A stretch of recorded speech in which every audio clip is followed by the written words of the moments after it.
Menurut Corin tahun 1994, budaya adalah jaringan pengaruh yang membentuk kehidupan kelompok dan individu. Budaya tidak terbatas soal etnis, tapi juga bagaimana perilaku di masyarakat itu diatur.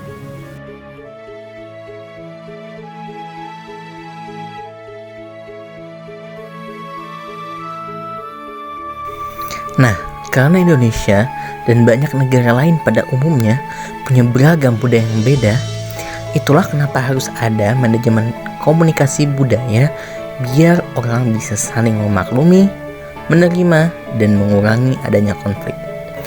MKB ini juga bisa membuat kita yang memasuki budaya baru terhindar dari yang namanya anxiety dan uncertainty atau kecemasan dan ketidakpastian.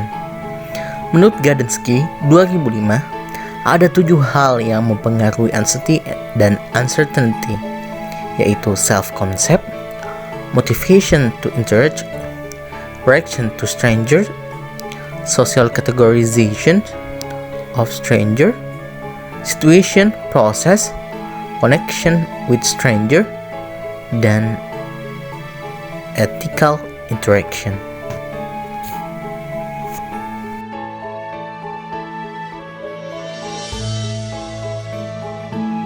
Contohnya pas KKN, seringkali kita ketemu sama orang-orang baru dengan beda budaya.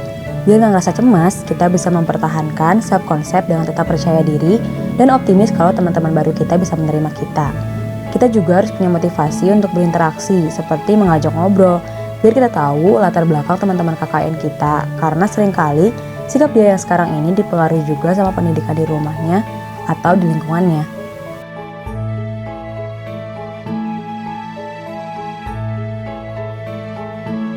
Ketika bertemu dengan masyarakat desa yang gak kita kenal, kita juga jangan sampai punya pikiran negatif soal mereka, atau malah membatasi diri kita dengan membuat dinding bahwa kita sebagai outsider dan mereka sebagai insider.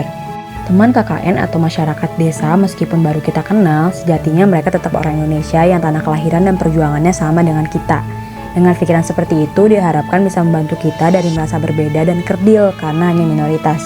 Dalam berkomunikasi dengan mereka, coba gunakan bahasa yang non-formal biar interaksinya menjadi lebih cair, sehingga rasa anxiety dan uncertainty bisa berkurang. Yang terakhir, jangan lupa terapkan juga etika interaksi. Pikir lagi, apakah yang kita lakukan memang sopan atau baik, atau dapat diterima dengan teman-teman atau masyarakat.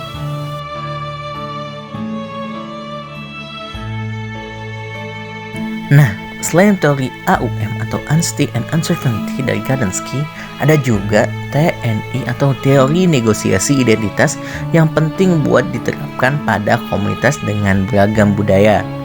Dengan adanya negosiasi identitas, diharapkan ada komunikasi efektif, yaitu share meaning yang baik melalui proses interaktif.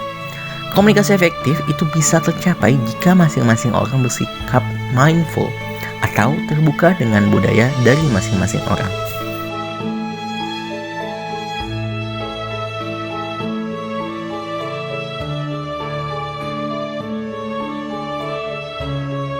Terus gimana sih caranya jadi orang yang mindfulness biar tercapai negosiasi identitas? Biar kita jadi mindful communicator, perlu belajar sistem nilai yang mempengaruhi konsep diri orang lain. Misal, kenapa teman kita punya sikap pelit, sementara yang lain enggak? Kita bisa mengedepankan sikap fleksibel, terbuka, menerima, memahami, menyadari, dan punya empati tinggi. Pada intinya, kita harus menahan diri dari adanya stereotip negatif dan judge yang terburu-buru secara sepihak.